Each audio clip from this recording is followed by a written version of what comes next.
La vidéo de Marine Le Pen dont personne ne parle, c'était celle en 2016 qui est passée finalement inaperçue, celle où Marine Le Pen était pour le Frexit. C'est pas une blague, ce n'est pas une blague.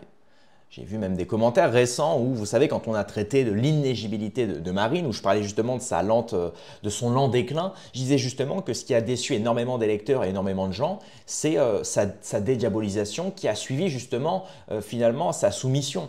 Notamment en reniant ses valeurs, par exemple en reniant son père, mais notamment en revenant sur certaines idées telles que le Frexit, quitter l'euro, quitter l'UE, etc. Des idées qui ont été émises, des idées qui ont été inscrites même des fois, son soutien même à des personnalités finalement qui étaient pour le Frexit, comme Asselineau, Philippot et compagnie, même si c'était peut-être des relations assez lointaines, c'était des relations.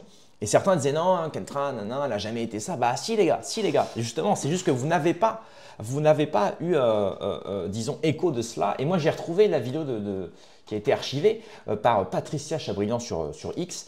Donc elle dit justement le Frexit, c'était le programme de Le Pen avant qu'elle ne retourne sa veste. Voilà. Donc c'est en réaction à un tweet concernant Asselineau et un député RN, mais bon, ça on y réagira peut-être dans une prochaine vidéo.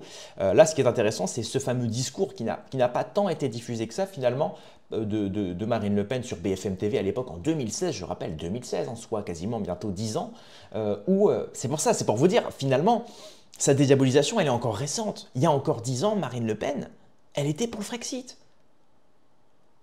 Rendez-vous compte. Finalement, Marine Le Pen en 2012 jusqu'à voilà, 2016, c'était encore quelqu'un de fiable. Et le problème, c'est que beaucoup de gens ont encore dans leur inconscience cette fiabilité de Marine Le Pen. Mais regardez ce qu'elle a fait entre-temps. Regardez ce qu'elle a fait entre-temps. Regardez, c'est globalement son avis sur le Covid, les gilets jaunes, les récentes déclarations concernant l'UE et notamment les va-t-en-guerre anti-russes. Regardez tout ça. Et regardez ce qu'elle dit, elle. Et encore mieux, regardez maintenant son disciple Bardella, regardez ce qu'il dit et ce qu'il fait.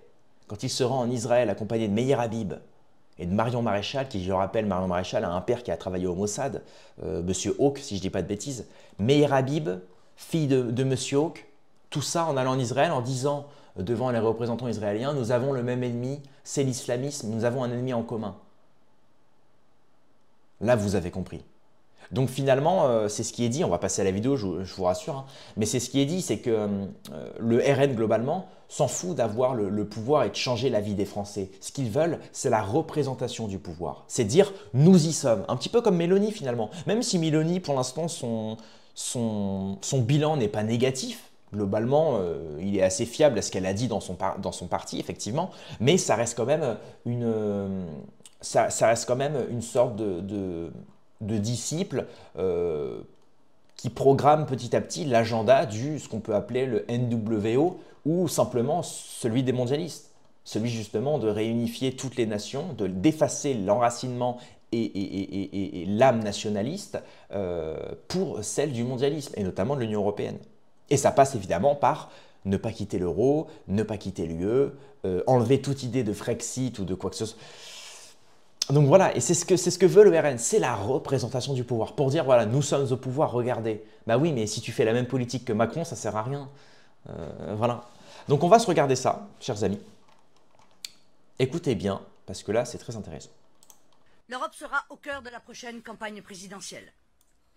Comme vous le savez, j'appelle depuis 2013 à un référendum du même type que celui qui a eu lieu au Royaume-Uni. Nous portons en effet depuis plusieurs années l'idée centrale qu'il faut organiser une négociation essentielle avec l'Union européenne sur les axes majeurs de notre souveraineté, sur ses piliers, et que l'issue de ces négociations doit être sanctionnée par un référendum.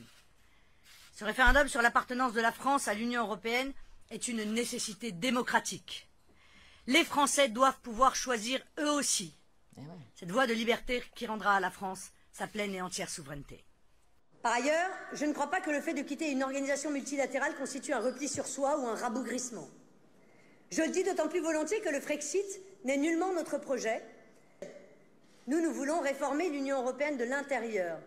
Mais plus nous nous libérerons du carcan bruxellois tout en restant dans l'Union européenne, plus nous nous tournerons vers le vaste monde. Il me semble que c'est ce que les Anglais ont bien compris.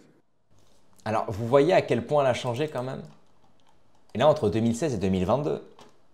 Et ça me rappelle d'ailleurs le discours de Dupont-Aignan, qui disait la même chose quand il fait face à Philippot. J'en avais fait une vidéo, je vous incite à la voir sur la chaîne, chez TV Liberté, où Philippot fait face à Dupont-Aignan, et Dupont-Aignan lui dit mais le Frexit, ce n'est plus à jour. En fait, il méprise d'une certaine manière Philippot en disant le Frexit, arrêtez vos conneries, ce qu'il faut, c'est ne pas quitter l'UE, il faut la réformer de l'intérieur.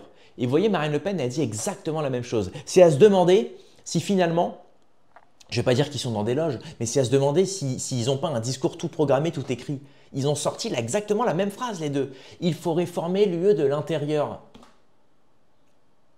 C'est quoi la suite? Pour éradiquer la PEDO, il faut s'amuser à faire des choses avec des gosses? Non mais vous rigolez ou quoi? Vous rigolez ou quoi? C'est exactement comme la peine de mort finalement. Non, non, pas la peine de mort parce que, en fait, si on n'est pas drastique, si on ne quitte pas l'UE, si on ne quitte pas l'euro, si ceci, si cela, si on n'est pas drastique dans ce genre de choses, ça ne veut pas dire qu'il faut l'être tout le temps. Mais il y a des choses sur lesquelles il ne faut pas avoir de. Faut même pas essayer de faire un compromis ou quoi que ce soit. Il faut être direct et clair. C'est ce que nous explique très bien Asselineau. Je vous incite à aller voir son programme et je vous incite justement à aller voir ses conférences sur les dangers de l'euro et sur en réalité les peurs qu'on a autour de l'euro. Parce que beaucoup disent que oui, voilà, tout va s'effondrer, tout va s'écrouler, etc., etc.